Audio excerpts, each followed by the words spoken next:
Hoje vamos falar de um jogo de estratégia, onde temos que conquistar territórios, erradicar nossos inimigos e distribuir bem nosso exército. Não estou falando de War, eu estou falando de Small World Underground.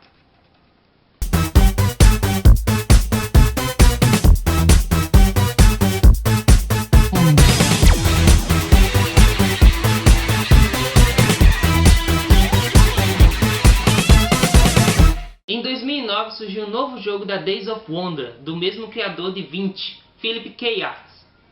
Eu espero que se fale desse jeito não, desculpa aí se eu errei. Vinci e Small World, eles têm quase as mesmas regras. Small World ele tem um apelo muito mais visual, e nele você vai controlar raças inusitadas e conhecidas do público que curte fantasia.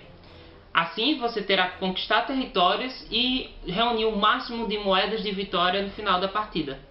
Small World é conhecido por sua intensa rejogabilidade, visto que durante a partida você pode ser várias raças e ter vários poderes diferentes, sem contar o fato que ao jogar novamente, novos poderes e novas raças irão se combinar de uma forma diferente do que a anterior. 2 anos depois do sucesso de Small World, Philip K. Arts criou Small World Underground, uma versão derivada do jogo original que não precisa do jogo base para ser jogada, e leva toda a guerra para o subterrâneo do mundo pequeno. As regras não foram modificadas, mas surgiram novas, como as relíquias e locais de poder, que mudam totalmente a dinâmica do jogo. Não totalmente, mas mudam muito. Small World Underground foi desenvolvido para 2 a 5 jogadores maiores de 8 anos. Acho que já está na hora de conhecer os componentes de Small World Underground. O jogo vem com 2 tabuleiros com 2 lados. Cada lado é para uma quantidade X de jogadores. Nesse caso, é para 3 jogadores. Se você virar para 2 jogadores, e esse mapa atrás para 5 jogadores, e atrás dele tem um mapa para 4 jogadores. E todos eles são feitos para você ter a sensação que o mundo é pequeno. Não vai achando que esse mapa grande aqui vai caber todo mundo. Vai chegar a hora que não vai dar. 15 raças fantásticas à disposição dos jogadores. Não tão conhecidas como as que vivem na superfície, mas com ótimas referências. Olha só quem está aqui. Os cultistas de Cthulhu.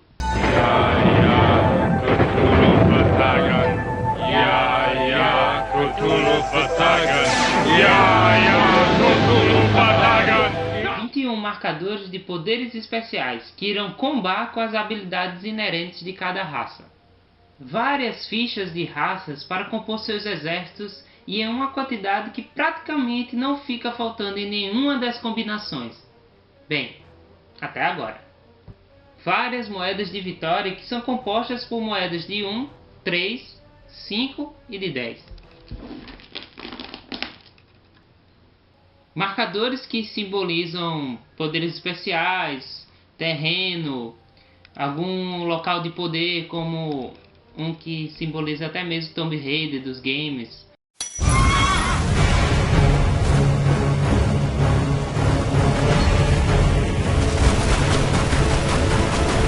Ou então o Balrog de Senhor dos Anéis.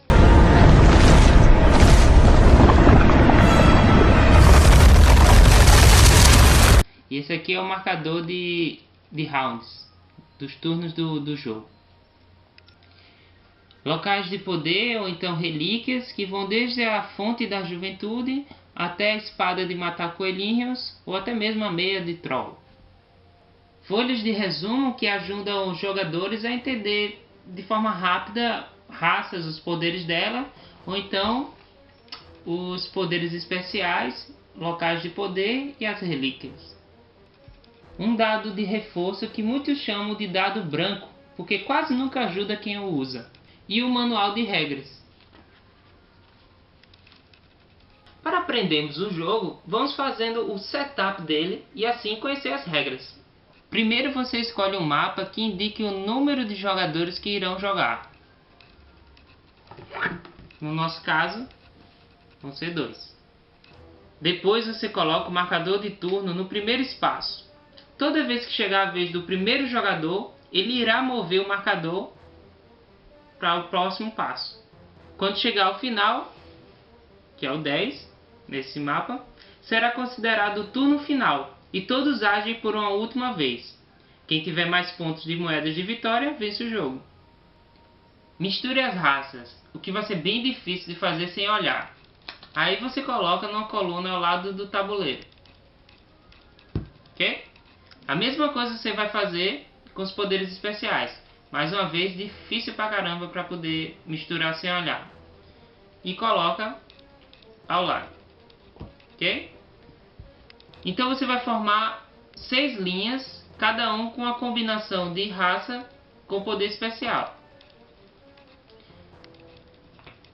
A sexta linha é contando até mesmo com aquela que está no topo aqui. Então no caso 1, 2, 3, 4, 5, então mais uma, 6. Ok? Coloque 2 fichas de monstros em cada local que tenha esse símbolo. Nele, eles representam os locais que possuem as relíquias ou locais de poder. Então, para consegui-los, é necessário derrotar os monstros que estão nesses territórios. Embaralhe as relíquias e locais de poder igual à quantidade de locais de poder que existe no tabuleiro. Nesse caso, 1, 2, 3, 4. Você vai pegar na sorte, vamos dizer que eu peguei na sorte. Aí você embaralha e faz um monte com a face virada para baixo. Coloque os marcadores de montanhas negras nas regiões de montanhas negras. Geralmente ele tá... Geralmente não, toda vez ele fica com um símbolo parecido com a região. Então, essas partes pretas com os buraquinhos laranjas. Dê para cada jogador 5 moedas de vitória de 1. No início é necessário que seja as de 1. Você vai entender por quê. Coloque as outras em fácil acesso. O mapa vai ficar mais ou menos assim. Você pode já colocar marcadores especiais de poderes de raça aqui do lado, de locais de poder ou relíquias. Ou então deixar dentro da caixa e ir pegando as fichas de raça de lá. Agora vamos ver como se inicia o turno. Após decidir quem será o primeiro jogador, ele irá escolher uma das raças disponíveis. Se ele escolher a primeira, será de graça. Se ele quiser outra mais interessante, terá que colocar uma moeda de vitória do valor de 1 em cada uma delas até chegar a que ele quer. Quando ele escolher, ele retira ela. Assim que retira uma das raças, sobe e revela-se uma nova. Caso o jogador escolha uma raça que já tem uma moeda em cima, além de pegar a raça, ele vai ganhar uma moeda de vitória. Mas pode ter casos que vai ter mais de uma moeda e ele vai recolher essa quantidade de moedas. Escolhida sua combinação, é hora de ver quantos exércitos você terá. Você soma esses dois valores e pega a quantidade de fichas do respectivo exército. No caso, 8 fichas. Vamos ignorar as habilidades da raça ou poderes especiais por enquanto, certo? Vamos entender como é que entra no mapa. Quando você não tem nenhum exército no tabuleiro, seu exército, você é obrigado a começar, lembrando, ignorando poderes e habilidades nessa explicação. Você geralmente é obrigado a começar por uma das bordas do tabuleiro, ignorando essas partes de abismo. Então você pode começar tanto também do começo do rio como do fim dele. Então, tudo que toca a borda é um local válido. Ok? Para conquistar um território vazio, é necessário 2 fichas de raça. Para cada marcador adicional de território, é mais uma ficha que você precisa. Por exemplo, se não tiver nada, 2 fichas. Nada, mais um marcador em cima, você precisa de 3. 2 pelo território e 1 pela ficha. Se tiver uma montanha, também é um marcador. Então 2 pelo território e 1 pelo marcador da montanha. Se por acaso tiver um exército inimigo, então 2 pelo território mais 2 pelo marcadores adicionais que tem em cima. E assim conquista. A não ser que algo diga o contrário, você só pode conquistar territórios já adjacentes a territórios que seu exército já ocupe. Em Small World Underground, às vezes você vai precisar atravessar o rio. Para isso, você precisa colocar uma ficha de raça no território do rio. E assim continuar suas conquistas. Você não pode pular, você precisa passar pelo rio e deixa uma ficha aqui. A diferença é que na fase de remanejamento você precisa tirar essa ficha do rio. Ela não conta como ponto para a maioria das raças. Espera um minuto! Esse é um jogo de estratégia e conquista e não tem nenhum dado?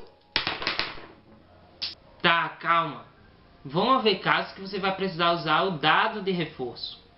Quando você for fazer a última conquista, você pode tentar uma manobra arriscada usando esse dado.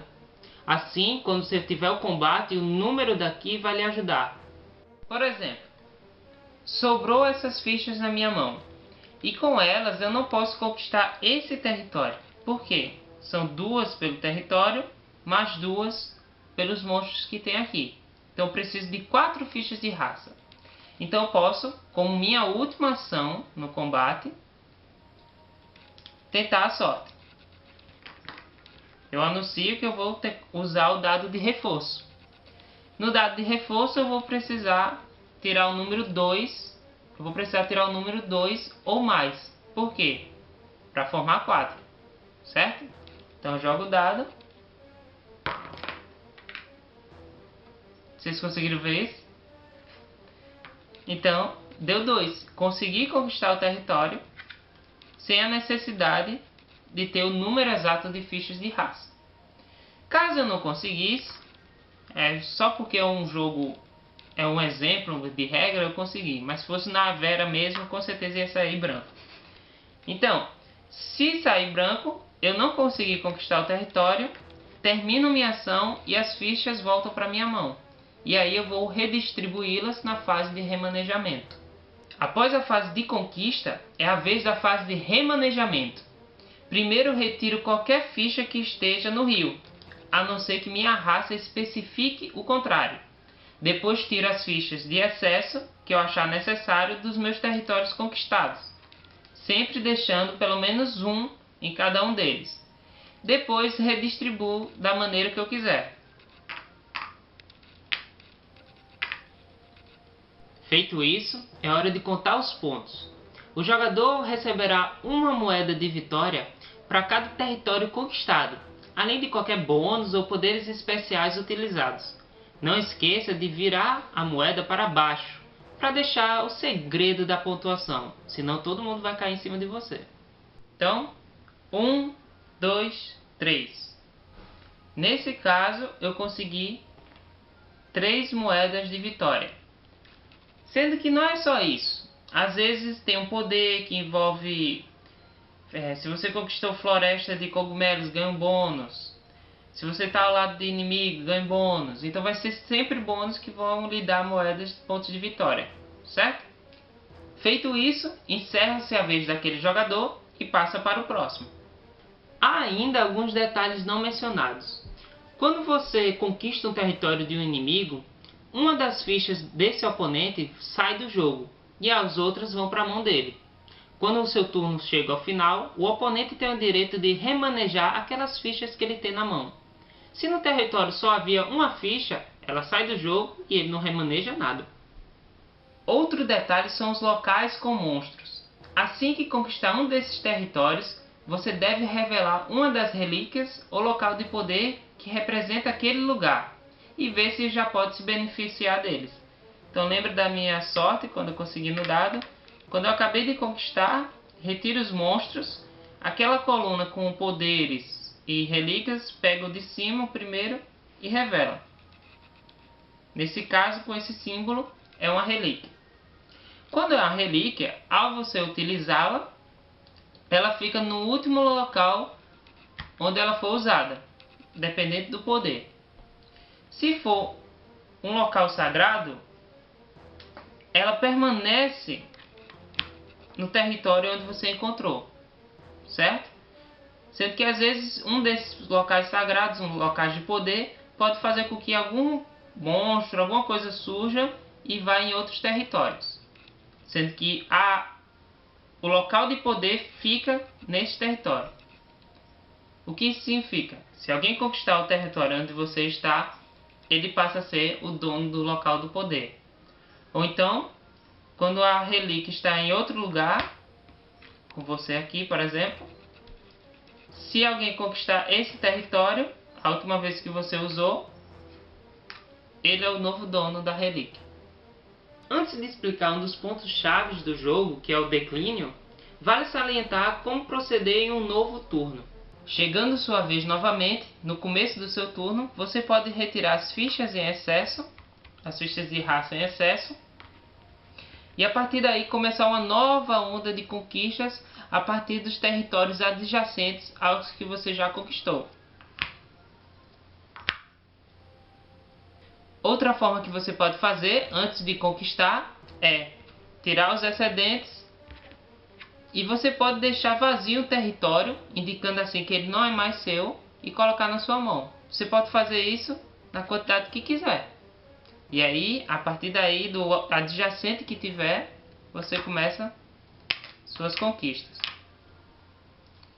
Lógico que isso vai ter algum sentido durante sua estratégia. Outra manobra é você retirar todas as suas fichas de raça, indicando assim que você não tem mais nenhuma raça no tabuleiro, e começar a partir das bordas novamente. Lembrando que isso tem estratégias e não estamos levando em consideração os poderes da raça, porque para quem sabe, as chamas elas começam em lugares diferentes. Pronto, agora vamos falar do declínio. Quando você achar que deve, e existe N motivos para você fazer isso, desde poderes especiais que só funcionam em declínio, ou realmente você está levando uma surra, você no começo do seu turno pode entrar em declínio. Ao fazer isso, você deixa apenas uma ficha de raça em cada território e as vira.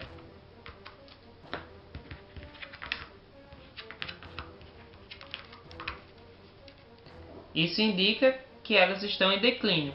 É como se sua raça estivesse em extinção. Quando você faz isso, você não pode fazer conquistas e conta a quantidade de territórios que possui para receber o número de moedas de vitória equivalente. 1, 2, 3, 4, 5, 6, nesse caso. No começo do próximo turno, você escolhe uma nova raça. Lembre-se de quando você estiver em declínio, você vira as suas fichas de raça e de poder para indicar que a raça está em declínio também. Se não tiver nenhuma indicação especial no seu poder, ele vai logo debaixo da coluna de poderes. No turno seguinte, após você escolher a raça, após declinar, você vai começar as suas conquistas normalmente, começando da borda ou fazendo qualquer efeito especial que a raça indique. E o que é que vai acontecer? Depois de fazer suas conquistas, colocar aqui, aqui, e volta aqui na piscina, tento conquistar aqui, não consigo, retorna para minha mão, isso aqui volta e coloca aqui. Pronto. Depois que faz suas conquistas, você conta os pontos da sua raça ativa, 1, 2, 3, junto com os pontos da sua raça em declínio, 4, 5, 6, 7, 8, 9. Além dos bônus que tiver de poderes das raças em questão. Você não pode ter duas raças em declínio ao mesmo tempo. Ou seja, antes de você entrar em declínio de novo, você retira as fichas de raça da raça anterior. Certo? Ela sai. Continua alguns poderes, entra em declínio.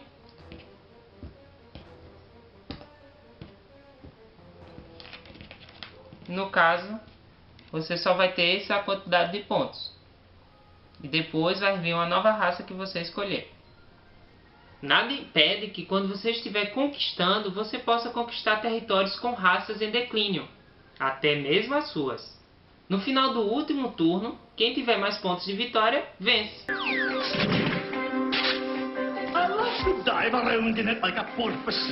Se der empate, ganha quem tiver mais fichas de raças ativas e em declínio no tabuleiro. Caso dê empate de novo, aí você pode dar as mãos, sair correndo feliz porque vocês ganharam. Chega, não tem como desempatar. Eu fiz uma procura pela internet e não encontrei nenhuma regra em português do jogo Small World Underground. Então acho que é importante fazer uma rápida explicação das raças que vem nele. Os cultistas. Em seu primeiro turno de conquista, eles vão entrar normalmente pela borda do tabuleiro, qualquer lugar. E aí, em sua primeira região conquistada, eles colocam o grande Cthulhu. Yeah, Cthulhu! E o que acontece? Essa região onde eles estão fica imune e eles podem conquistar regiões adjacentes com -1 de marcador necessário. Então, aqui, ao invés de conquistar com 2, ele conquista com 1. E aqui, 2 pela região, 2 pelos monstros, -1, tem que conquistar com 3. Certo? No próximo turno, eles poderão mover o Cthulhu para qualquer região adjacente onde eles têm um cultista, certo? Então, qualquer região conquistada por eles, ele move e segue o mesmo padrão. Essa região fica imune e qualquer região adjacente a ele custa -1. Os Drows. Esses caras são um pouquinho antissociais. Eles ganham pontos de bônus pela sua habilidade especial no final do turno. Ou seja, depois de eles conquistarem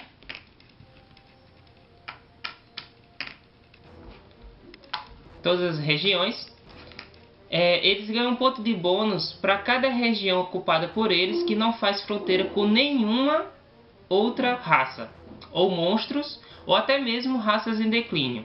Ou seja, ele vai ganhar 1, 2, 3, normalmente, por cada território. E o que acontece? Essa região ela faz fronteira com os cultistas, então já não vai ganhar um ponto de bônus. Essa região aqui não faz fronteira com nenhuma outra raça, só com eles mesmos, então vai ganhar um ponto extra.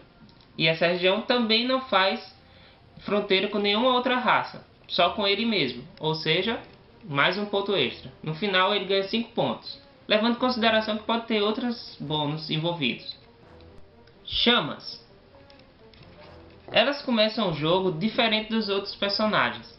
No caso, ela não começa pelas bordas do tabuleiro. Ela pode começar, o jogador escolhe um desses locais chamados de abismo. Pode até ver que eles têm essa marca do vulcão, certo? Então, ao colocar o vulcão, elas começam adjacentes a cada um dos territórios ao lado dele, ok? E o que faz de especial isso? Qualquer região ligada ao vulcão ou começando do vulcão vai ser considerada vazia de fichas de raça. Ou seja, a chama precisaria conquistar com 4 de território aqui. Nesse caso, ela considera como se não tivesse nada. Então, só 2. Mesma coisa aqui. Tem 3 caras aqui. Precisaria de 5. Ela também não considera como se a região tivesse vazia, ok? E o que acontece? Lembrando que quando tira o personagem, você não quer dizer que vai matar os 2 que estavam aqui, só mata um, é uma conquista normal.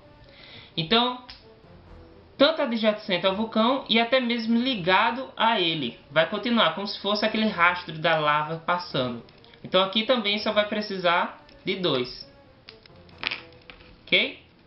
Detalhe, lugares como montanhas, esses marcadores aqui, ainda contam como um lugar que você precisa conquistar com uma ficha adicional. Então você vai precisar conquistar aqui com 3, certo? Pensando adiante, se por acaso, por algum motivo, durante os turnos, a ligação entre as chamas for cortada do vulcão, ela vai ter que conquistar esse local aqui com o número necessário. Seria 4 mais 2. Então ele precisaria de 6 fichas de raça. Ok? E lugares que têm poderes especiais como imunidade não podem ser conquistados. Gnomos. Os gnomos eles são muito espertos. Eles vivem debaixo da terra, já debaixo da terra. Ou seja, eles não são afetados por poderes de raça, habilidades especiais, relíquias ou locais de poder durante o turno dos outros jogadores. O que isso significa? Se por acaso alguém botar uma chama aqui, um vulcão, e for tentar conquistá-los, essa habilidade especial deles não vai funcionar. Ele não vai considerar como se estivesse vazio. Mesma coisa seria se viessem as aranhas por aqui. A habilidade especial dela faz com que todos os locais de abismo sejam adjacentes. Para isso, ela não poderia atacar diretamente os gnomos. Elas devem vir por fora para poder atacá-los. O Balrog também não vai funcionar. Ele não pode vir para um local onde tem os gnomos, porque ele não vai conseguir expulsá-los.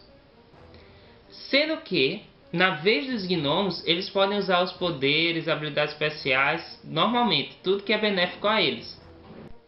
Anões. Esses anões eles têm o poder especial do martelo de prata. Para que serve isso? Quando você vai conquistar, vai conquistando normal, conquista as regiões. No final do seu turno, quando você tiver uma região conquistada que for de mina, que são assim, ó, dá para perceber mais ou menos que é uma mina, você vai ganhar um martelo de prata. E vai guardar nas suas coisas. E para que ele serve? No próximo turno você pode usá-lo como conquista. Ou seja, você vai conquistar, né, no próximo turno. Você pode usá-lo como mais um marcador. Então aqui seria 2, 3, 4, 5. Bota um. Bota eles. E ainda poderia usar o dado de reforço como último ataque. Mas vamos fingir que eu tinha mais um exército. Conseguiu conquistar com ele. Ele não serve como defesa, contudo. Ele não pode ficar aqui no final do turno. Você tira e ele volta para você. Lembrando que no final do turno você ainda tem uma conquista de mina. Qualquer conquista adicional, no final do turno você pega mais um martelo de prata. Certo? Haverá regiões que você pode usar só os martelos para conquistar. Fazendo isso, por exemplo, aqui, ó. Se você conquistar só com os martelos, no final do turno você iria precisar ter, quando for remanejar, um anão na região para considerar como sua. Certo? A raça Kraken, Release the Kraken! ela tem um poder especial. Lembrando que o rio, outras raças só precisam deixar um marcador de raça para poder passar. E no final do seu turno retira. É obrigado a retirar para remanejar. Certo? Então você não pode deixar nenhuma raça aqui e ganhar ponto por isso. Sendo que a habilidade especial do Kraken é que você ganha pontos e pode deixar suas raças de Kraken no rio. E o rio só é preciso conquistar com um marcador. Então no caso, conquista aqui e pode conquistar normalmente os lugares adjacentes. E o que acontece? No final do seu turno você vai contar um ponto, como se fosse um território normal. Se por acaso alguém precisar passar, esse alguém vai precisar derrotar você. Não pode ignorar você. Algumas raças podem, mas não é a questão aqui. Então no caso, o que é que ele deveria fazer? Para poder conquistar, ele tem que deixar 2 marcadores. Um pelo rio e um pela sua raça. E depois continuar a conquista. No final do turno, essa pessoa não ia ganhar nada com isso. Volta para ser remanejado. Os Liches. Os Liches, eles conquistam normalmente as regiões. O pulo do gato deles, a habilidade especial dos Liches, está na sua declinagem. Ou seja, no seu próximo turno, quando você achar que deve, você declina os Liches. E qual é a habilidade especial deles? Se alguém precisar conquistar sua região declinada, Se ele conquistar, precisa de 3. Vamos dizer que tem 3 aqui, pronto. Quando você conquista uma região sua declinada, o jogador oponente é obrigado a lhe dar uma moeda de vitória, no valor de 1, certo? Se o cara não puder fazer isso ao conquistar, ou tentar conquistar, se ele estiver pobre, ele não pode conquistar a região onde o Lich está. Homens Lagarto.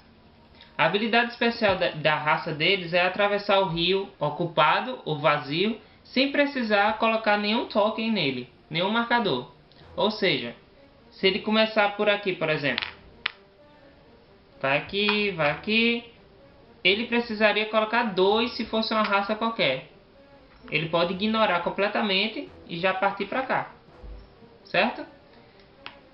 Vale considerar também que se ele não precisa de nenhum marcador para o rio, ele pode vir daqui, passa por aqui e vir para cá já.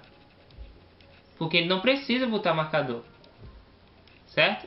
Isso também vale no começo do jogo, do tabuleiro. Quando ele está pelas bordas, ele pode entrar tanto pelas bordas daqui, como qualquer borda aqui adjacente ao rio. Porque ele não precisa colocar marcador, certo? E ele não é preciso também ignorar o lugar. Ele pode também querer, só por sacanagem, botar aqui. Sendo que aí no final do turno, ele não pode deixar seus marcadores aqui. Ele vai precisar remanejar. Homens Lama. A habilidade especial deles é o seguinte. Depois de você conquistar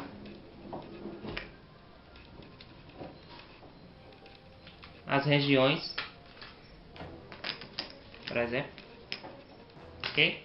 Depois de você conquistar as regiões, na fase de remanejamento, aquela que você vai colocar as fichas onde você quiser, você vai pegar uma ficha de raça disponível no lugar onde você pega as fichas de raça para cada região de lamaçal que você tiver conquistado. Então, no caso, 2. Eles ficam se multiplicando. E aí você remaneja. Aqui, bota aqui, bota aqui, bota aqui. Se por acaso, quando você for pegar, vai passando o tempo e não tiver mais ficha de raça no lugar onde você pega as fichas de raça de lama, a fonte secou. Você não pode mais ficar multiplicando ou pegar outro marcador para representar os homens lama. Você usa até acabar a fonte. Aí quando você perder algum homem de lama e ela voltar para lá, novamente, se tiver disponível você pode pegar. Múmias. As múmias, elas são muito atrapalhadas e elas vivem caindo nas suas bandagens. Por isso que a habilidade especial dela é algo negativo. Regiões elas precisam conquistar com 1 a mais. Ou seja, essa região aqui precisaria de 2, 3 para conquistar. A múmia precisa de 4 para poder conquistar. Oxe, então peraí, calma, peraí. Então quer dizer que essa raça é uma droga? Vou pegar assim, ruim? Note que a quantidade de múmias são 10. Essa é a vantagem dela. Ela tem mais raças, fichas de raça para poder conquistar. Fora as outras que ela vai ganhar através do poder especial que vai estar combado com ela. Aí você percebe que quando for conquistar as coisas vai ser mais difícil, certo? Vai ser mais difícil. Mas quando chegar o seu fim de turno e o turno dos outros, vai ser mais difícil de conquistar o lugar. Porque não fica mais fácil de conquistar as múmias. Elas que ficam mais difíceis de conquistar os lugares. Então tem que perceber essa diferença, que realmente ela tem algumas vantagens. Ogros. Ogros, eles são muito fortes. Então eles conquistam os lugares com uma ficha a menos. Ou seja, se ele vai começar por essa região aqui, seriam 4. Na verdade, ele só precisa de 3. Aqui, precisaria de 5. Ele só precisa de 4. E se por acaso ele fosse conquistar aqui, ele só precisa de 1. A raça Mímicos das Sombras, ela não tem nenhum poder especial em questão de fichas de raça. E sim, quando você vai escolhê-las. Quando você escolhe os Mímicos, você pode trocar com qualquer raça disponível que esteja aqui na coluna os poderes especiais. Ou seja, se eu não gostar desse aqui, eu quero trocar por esse. E você pega ele. Lembrando que você só troca o poder especial da raça Mímicos. Você não vai pegar a moeda que tem aqui em cima. Cogumelos. Essa raça, ela tem uma habilidade especial bem simples. Depois que você conquistar, certo? Ele tem mais, né? Mas enfim. Depois de conquistar, para cada território de floresta de cogumelos que você ocupar, você ganha um ponto adicional. Ou seja, normalmente ele ganharia 1, 2. Sendo que aí faria mais 1, 3. Certo? Então, o objetivo quando você pega os cogumelos é ir conquistando essas áreas de floresta. Aranhas. Essa raça especial, ela considera esses locais de abismo como se fossem adjacentes. Quando ela entra pela primeira vez no tabuleiro, ela tem que começar por um desses locais. Então ela conquista regiões adjacentes a ele.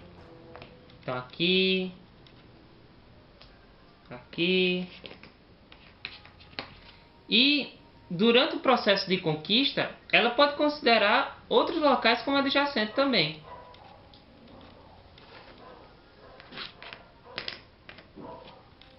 Esse não foi um bom exemplo porque ela estaria já adjacente, mas é como se ela tivesse vindo daqui também. Ok? Então, essa raça se chama Will ou Wisps. Eu chamo de luzinhas coloridas. Então, o poder dela é o seguinte. No final do seu último, na sua última conquista, você usa o dado de reforço. Correto? Sendo que essas luzinhas é o seguinte. Toda vez quando for conquistar um terreno místico de cristais, ela pode usar o dado de reforço antes. E o que acontece?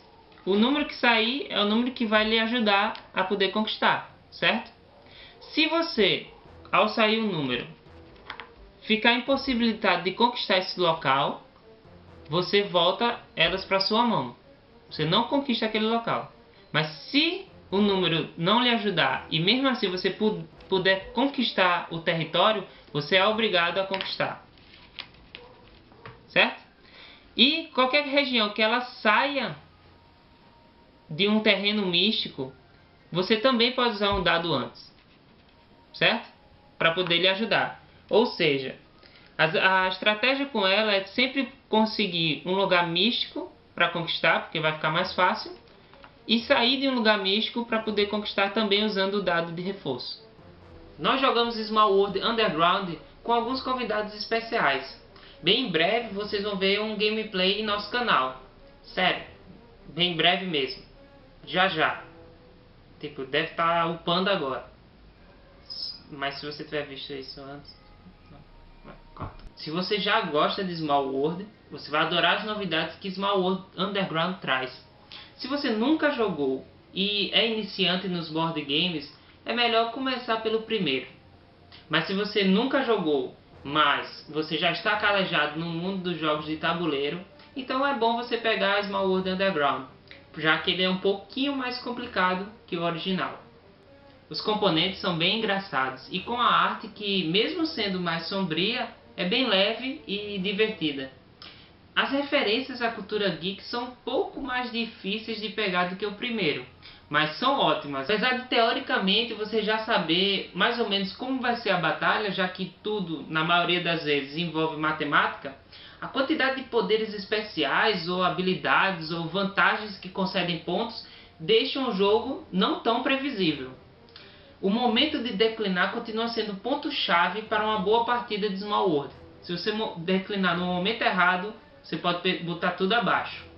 O acréscimo de relíquias e locais de poder dão uma dinâmica nova ao jogo, deixando assim algo mais imprevisível e até mesmo uma chance para os atrasados chegarem perto da pontuação mais alta ou até mesmo dar uma vantagem maior para os mais espertos. Com novas raças e poderes especiais que podem deixar o jogo mais complicado para jogadores casuais, Small World Underground é um jogo muito divertido e, como todo Small World, com alto teor de rejogabilidade. Pelo menos um dos jogadores vai precisar ter domínio do inglês, e pelas minhas pesquisas ainda não há manual de regras em português dessa versão.